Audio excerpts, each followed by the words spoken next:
আসসালামু আলাইকুম ওয়া বাৰাকাতুহু। আপোনালোকৰ ওপৰত আল্লাহৰ ৰহমত, বৰকত আৰু শান্তি বৰ্ষিত হওক। আউযু বিল্লাহি মিনাশ শাইতানিৰ ৰাজিম। বিসমিল্লাহিৰ ৰহমানিৰ ৰহিম। খেদা খোৱা শয়তানৰ ফচলনিৰ পৰা আল্লাহ তুমি আমাক ৰক্ষা কৰা। পৰম কৰুণাময়, পৰম দয়ালু আল্লাহ তাআলাৰ নামত আৰম্ভ কৰোঁ।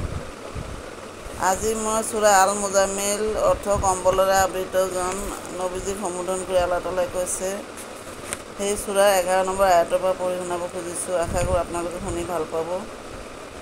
11 নম্বৰ, সত্য অস্বীকাৰকাৰী বিত্ত বৈভৱৰ অধিকাৰীবিলাকক মোৰ হাতত এৰি দিয়া আৰু কিছু সময়ৰ কাৰণে সিহঁতৰ নিজ অৱস্থাত থাকিবলৈ দিয়া।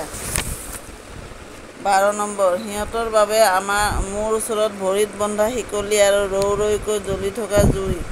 13 নম্বৰ, ডিঙিত লাগি যোৱা অখাদ্য আহাৰ আৰু যন্ত্ৰণাদায়ক শাস্তি। 14 নম্বৰ, সেইদিনা পৃথিৱী আৰু পৰ্বতবোৰ কঁপি উঠিব আৰু পৰ্বতবোৰ খহি পৰি অত-তত পৰি থকা বালিৰ দমৰ নিচিনা হ'ব। 15 নম্বৰ, ফেৰাউনৰ ওচৰলৈ এজন ৰচুল পঠোৱাৰ দৰে তোমালোকলৈও মই সাক্ষী স্বৰূপে এজন ৰচুল পঠাইছোঁ। 16 নম্বৰ, ফিৰাউনে ৰচুলক অমান্য কৰিলে, সেইকাৰণে মই তাক কঠোৰ শাস্তি দিলোঁ। 17 নম্বৰ, তোমালোকেও যদি মানিবলৈ অস্বীকাৰ কৰা, তেনেহ'লে সেইদিনা তোমালোকে কেনেকৈ ৰক্ষা পাবা, যিটো দিনত শিশুবিলাকক অকালতে পোকমৰীয়া কৰি দিব। 18 নম্বৰ, আৰু যিটোৰ সংঘাতত আকাশখন বিদীৰ্ণ হ'ব, আল্লাহৰ প্ৰতিশ্ৰুতি অৱশ্যই পূৰ্ণ হ'ব। 19 নম্বৰ, এয়া এটি উপদেশ, গতিকে যিজনে ইচ্ছা কৰে তেওঁ নিজ প্ৰভুৰ ওচৰলৈ যোৱাৰ পথ ধৰক। ৰুকু 2, 20 নম্বৰ আয়াত।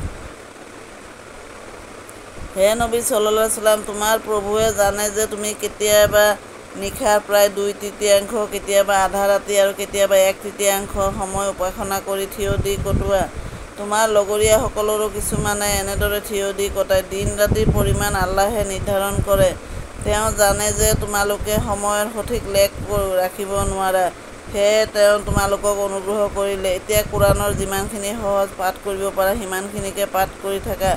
তেওঁ জানে হয়তো তোমালোকৰ কিছুমানৰ অসুখ হ'ব পাৰে, আন কিছুমানে আল্লাহৰ অনুগ্ৰহৰ সন্ধানত অৰ্থাৎ জীৱিকা অৰ্জনত ভ্ৰমণত ৰত হৈ থাকে আৰু আন কিছুমানে আল্লাহৰ পথত সংগ্ৰামত লিপ্ত হৈ থাকে। সেয়ে কোৰাণৰ যিমানখিনি সহজতে পঢ়িব পাৰি সিমানখিনিকৈ পঢ়িবা। নামাজ প্ৰতিষ্ঠা কৰা, জাকাত আদায় দিয়া আৰু আল্লাহক উত্তম ঋণ দি থাকা।